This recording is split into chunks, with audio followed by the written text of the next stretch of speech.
안녕하세요. 여러분들은 태어나서 가장 무섭고 가슴 졸였던 경험이 있으신가요? 높은 곳에 올라갔다던가 무서운 영화를 봤다던가 대부분은 그 정도일 것 같은데 저희 시어머님이랑 저희 부부가 겪은 참 무서운 일을 알려드리려 해요.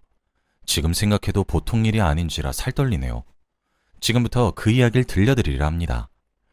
남편에게 듣기로 저희 시어머니는 참 평탄치 않은 삶을 살아왔다고 해요. 고향이었던 작은 어촌 마을에서 나고 자라 자연스럽게 배 타는 사람을 만나서 결혼하게 되었다고 했습니다. 그리고 시아버님과의 사이에서 저희 남편과 그 누나인 제 시누이를 낳으셨어요. 하지만 제 남편이 태어나고 얼마 있지 않아 시아버님이 고기를 잡으러 타고 나간 배가 풍랑에 완전히 박살났고 그 이후로 시아버님도 바다에서 돌아오지 못하셨다고 합니다. 하염없이 지아비를 기다리던 시어머님은 이대로 죽을 순 없다며 자기라도 아이들과 함께 살아나가야 한다 생각해서 그때 어려움을 무릅쓰고 큰 도시인 부산으로 오셨다고 합니다. 처음 부산에 오셔서 허름한 국수집을 여셨어요. 젊은 나이에 배운 건 없고 아는 것도 없는 시어머님이 그나마 할 수 있는 거라고는 식당을 여는 것밖에 없었다고 하더군요. 그 뒤로 억척스럽게 국수집을 운영하시면서 자식 혼자 키우는 과부라고 온갖 소문들도 따라다니고 제 남편과 시누이도 동네에서 과부 자식이랑은 놀지 말라며 힘들게 지냈지만 혈혈단신으로 다 이겨내시고 가세를 일으켰다고 해요. 시누이랑 남편도 어렸을 적부터 홀로 힘들게 일하면서 자기들을 키우는 어머니의 모습을 보고 일찍 철이 들어 공부도 열심히 해서 나름대로 괜찮은 직업에 종사할 수 있게 된 거래요. 시누이는 법무직 공무원으로 일하다가 변호사 남편을 만나 결혼을 했고 제 남편은 제약회사 연구원입니다. 아무튼 사실 처음엔 남편 직업이 좋고 소득이 많으니까 그만큼 결혼 전에 시어머님 입김이 세지 않을까 걱정을 많이 했어요. 제 친구들도 주변에서 한마디씩 말을 얹더라고요. 홀어머니 아래에서 자란 거면 완전 마마보이 아니냐고. 아마 결혼해서 너보다 자기 엄마가 우선일 거라고 했어요. 그런데 주변에 그런 말이랑 다르게 결혼 전 시어머님을 처음 뵈러 갔을 때 시어머님은 단호하게 말씀하셨어요. 난 늙음하게 자식한테 얹혀 살고 그럴 생각 없어. 그래서 국수집도 계속 하는 거고. 그러니까 걱정 안 해도 된다. 뜻밖이었죠. 사실 저라도 저렇게 악착같이 돈 벌면서 자식들 성공시켜놨으면 자식들 덕 좀 보려고 할 것 같았거든요. 시어머님은 저희 결혼 후에도 국수 가게를 계속 운영하셨어요.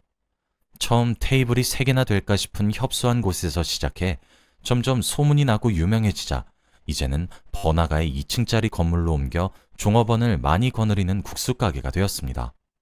나름대로 아는 사람은 아는 지역 맛집이었어요. 아무튼 남편과 결혼 후에도 말만 번지르르 하셨던 건 아닌지 시어머님은 정말로 남편이 주고 싶어서 매달 붙여드리는 용돈 외에는 특별한 요구나 그 흔한 고부 갈등 같은 것도 없었어요. 시어머님 첫인상이 시장통에서 국수집을 오래 하다 보니 말투도 무뚝뚝하고 인상도 단호하셔서 제 입장에서는 편하게 대하기가 어려웠는데 알고 보니 속은 깊고 따뜻하신 분이셨어요. 요즘에 이런 걸 츤데레라고 하나요? 겉으론 차가운데 속으로는 챙겨주고 생각해주는 거요. 딱 저희 시어머님이 그래요. 하루는 시어머님이 기어코 과일을 깎아주시겠다는 거예요.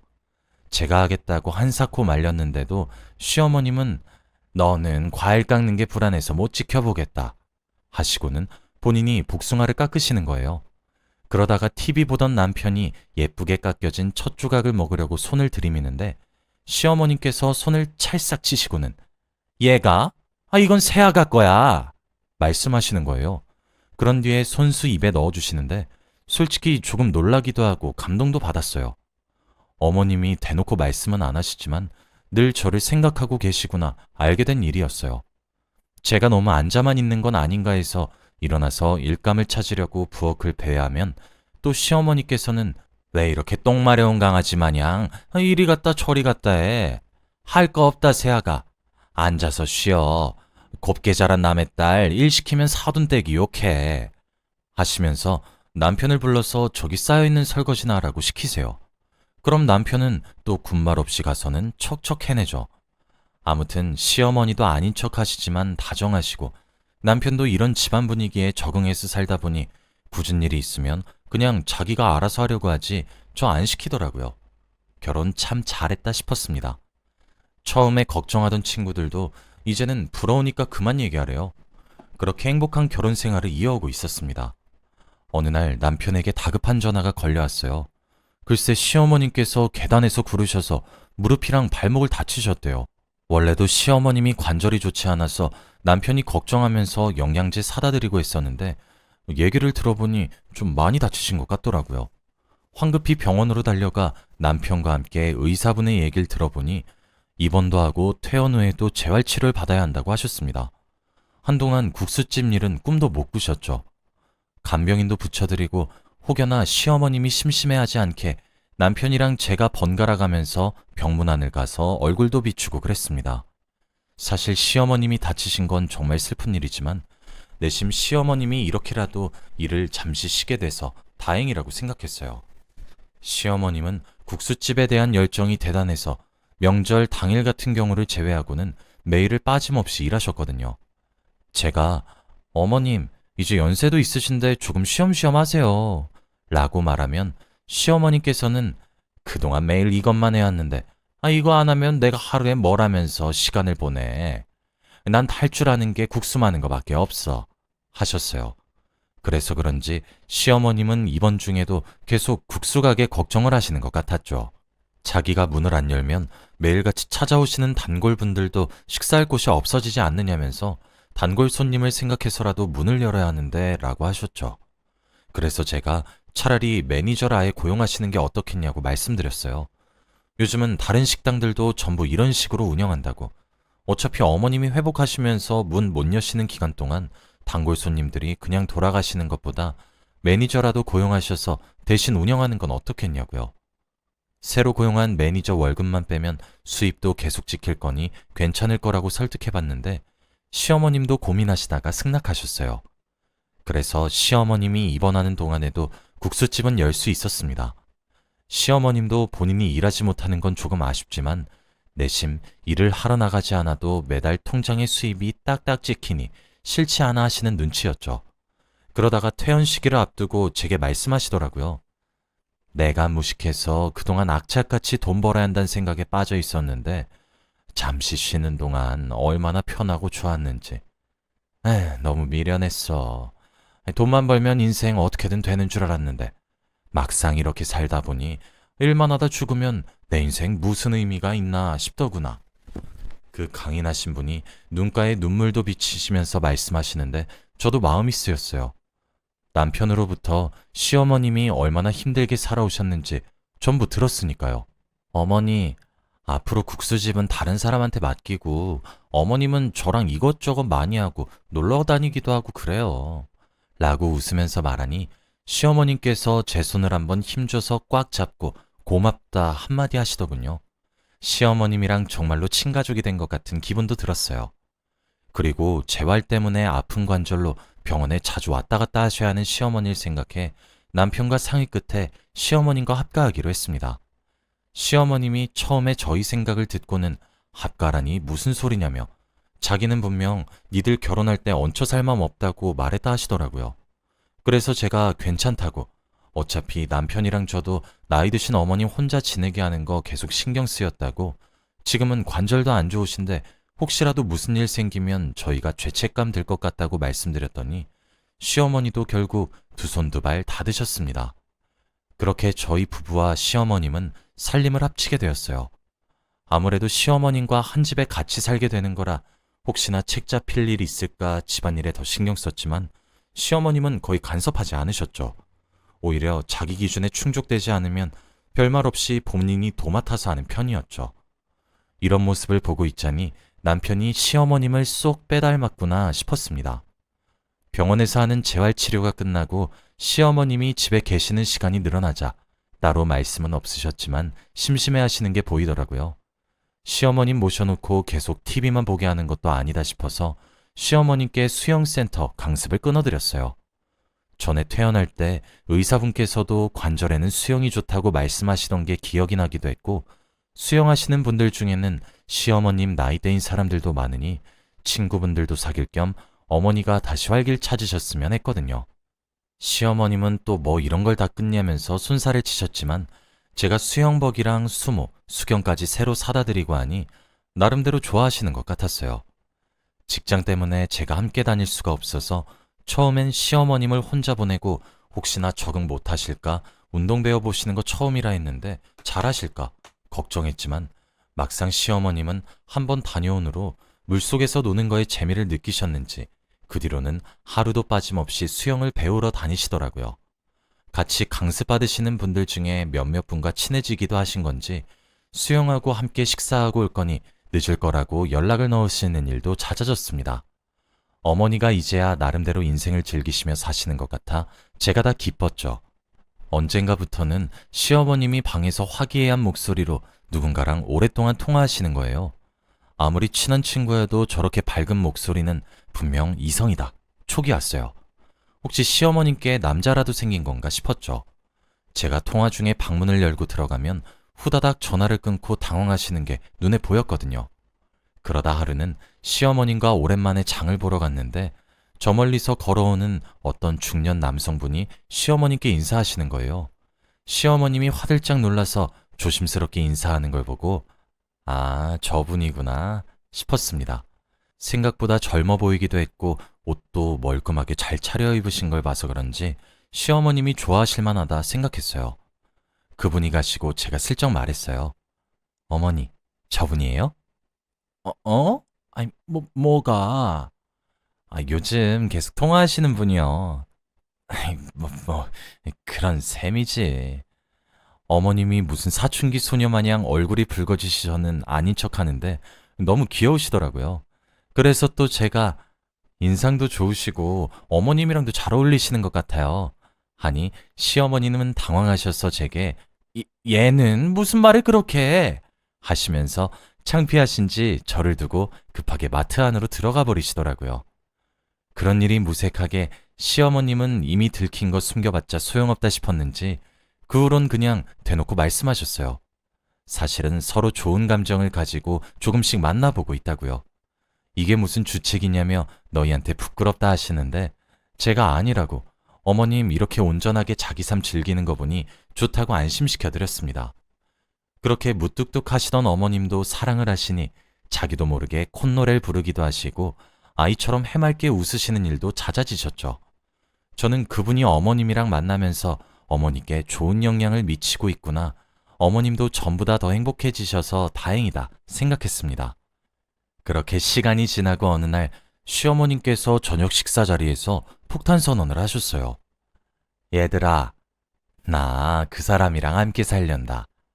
평온하게 밥 먹던 저랑 남편은 깜짝 놀랐죠. 만남을 이어가시는 건 좋았지만 아예 살림을 합치실 거라고는 생각도 못했거든요. 저희가 당황한 눈으로 보니까 말을 이으시더라고요. 나도 그동안 홀몸으로 자식 키우고 하느라 많이 늙었지만 늦게나마 사랑하는 사람 만나서 둘이서 같이 살아보려고 한다. 나도 마지막에는 나 원하는 대로 좀 살고 싶구나. 어머님이 그렇게까지 말씀하시니 저와 남편은 할 말이 없어졌어요. 그날 밤 남편이랑 얘기를 해보니 남편도 무작정 반대하는 건 아니더라고요. 시어머님을 걱정하는 마음이 크다 보니 솔직히 불안하다고요. 그래서 자기도 직접 만나봐야겠다 싶어서 식사 자리를 마련했어요. 이런저런 얘기를 나누다 알게 된 사실인데 알고 보니 그분은 시어머님보다 15살 어리시더라고요. 젊어 보인 게 단순히 그런 게 아니라 그냥 진짜로 젊은 편이셨던 거예요. 아내와는 사별한 지 오래됐고 자식도 없이 그 후로 저희 어머님처럼 쭉 혼자 사셨대요. 말씀을 오래 나누다 보니 정말 좋으신 분인 게 느껴졌어요. 가슴속 깊이 저희 시어머님을 많이 사랑하고 아끼고 계시구나 다 느껴질 정도였죠. 남편도 똑같이 느꼈나 봐요. 식사 자리가 파하고 저에게 슬며시 말하더라고요. 두 분이 서로 저렇게 좋아하시는 거면 아무리 자식이어도 반대할 자격은 없을 것 같아 하고요. 그렇게 시어머님과 그분은 따로 살림을 차리게 되었습니다. 시어머님이 계시다가 사라졌다고 어쩐지 집안이 또 쓸쓸해 보였어요. 그래도 두 분이서 서로 잘 살길 바라는 마음이 더 컸습니다. 가끔씩 보고 싶을 때면 연락이나 전화도 했고 그때쯤 저랑 남편도 직장 때문에 바빠져서 이리저리 정신 없었습니다. 무소식이 희소식이겠거니 했습니다. 시어머님도 원래 성격은 무뚝뚝하시다 보니 저희가 먼저 연락하는 게 아니면 먼저 연락을 거시지 않으셨어요. 게다가 사소한 걸로 연락하면 통신비 아깝게 왜 쓸데없는 걸로 전화라냐 하셨기 때문에 저희는 별로 신경 쓰지 않았습니다. 그렇게 한 달쯤 지났을까요? 늦은 새벽이었어요. 잠들어 있었는데 누가 저희 집 현관문을 미친 듯이 두드리는 거예요. 이 시간에 올 사람이 없는데 대체 어떤 놈인가 싶기도 하고 세상에 별일이 다 있다는데 무섭기도 해서 남편이 한 손에 골프채를 들고 나가보니 시어머님이 아니겠어요?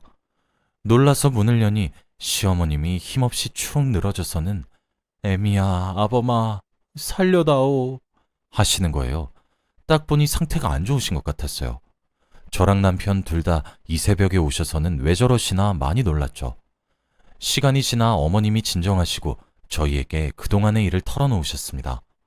알고 보니 시어머님과 결혼하신 그분은 조폭이었대요. 처음부터 어머님이 갖고 계신 재산이랑 부동산을 노리고 계획적으로 접근한 거였고, 결혼 후에 자기 조직의 형님이고 동생까지 다 불러들여서 시어머님을 협박해 부동산이랑 시어머님 가게를 담보로 잡아 돈을 끌어모았대요. 시어머님이 혹시라도 반항하거나 반대하면 저희 부부랑 시누이 부부 사진을 보여주시면서 혼자 죽고 싶은 게 아니라면 어디 계속 말해보라고 저희 목숨을 가지고 협박했다고 하네요. 그동안 계속 감시당해서 너희에게 연락도 못하고 밖에도 못 나가다가 오늘은 무슨 패싸움이 있는 건지 외국 놈들이랑 무슨 거래를 안 됐는지 항구로 나갔다면서요. 그래서 그 사이에 목숨을 걸고 몰래 도망쳐 나왔다고 해요. 시어머님이 자기가 배운 게 없어서 그놈들이 무슨 영어로 된 뭘 팔러 나간다고 하던데 잘 모르겠다면서 무식해서 미안하다고 하시더라고요. 콜라 이름 비슷한 뭐였는데 도저히 모르겠어. 무식이 죄다 죄. 미안하구나. 그 얘기를 듣더니 남편이 얼굴이 사색이 되어서는 당장 경찰에 신고해야 한다며 전화기를 들더라고요. 제가 뭔데 그러냐고 보채니까 아무래도 법으로 금지된 약물을 밀거래하는 것 같다면서 생각보다 큰일인 것 같다면서요. 자기 친구 중에 강력계 팀 반장이 있으니까 빨리 신고해야 할 것 같다고요. 금지된 약물이란 얘기에 저와 시어머님도 소름이 돋아 그대로 굳어 있었어요. 남편의 빠른 신고 덕에 특수반이 출동했고 저희 어머님 얘기를 듣고는 혹시 모르니 형사를 몇 명 보내서 지키겠다는 소리까지 듣고서야 조금 안심할 수 있었습니다. 나중에 형사분께 전해 들으니 다행히 현장에서 한 명도 빠짐없이 다 검거되었다고 합니다. 실제로 금지된 약물을 거래하는 현장이 맞았고 빠르고 정확하게 신고해준 덕에 무사히 검거할 수 있었다고요. 보통 중죄가 아닌데다가 다들 조직폭력배라 초범이 아니라 그런지 감옥에서 오래오래 썩다가 나올 거니 걱정 말라고 해주셨어요. 시어머님은 그 소리를 듣고 나서야 이제야 마음이 편해졌다는 듯 작게 한숨을 내쉬셨습니다. 그리고 우시면서 말씀하시더라고요. 내가 참 주책이었어. 이렇게 가슴 떨리는 게 언젠가 싶어서 나도 모르게 빠져들었는데 그런 놈이었을 줄이야. 얘들아, 너희에게도 쓸데없이 걱정 끼쳐서 미안하구나. 어머니야말로 협박당하시고 많이 무서우셨을 텐데 시어머님이 자책하시는 걸 보니 제 마음이 더 아파왔어요. 아니라고 시어머님 덕에 그런 놈들도 잡고 경찰분들은 고마워하신다고 비록 상처 입으셨지만 저희랑 즐겁게 여생 보내면서 지워가면 된다고 두 손 꼭 잡아드리며 말씀하시니 저를 안고 엉엉 우셨습니다. 시간이 지나 시어머님은 예전처럼 활기를 되찾으셨어요.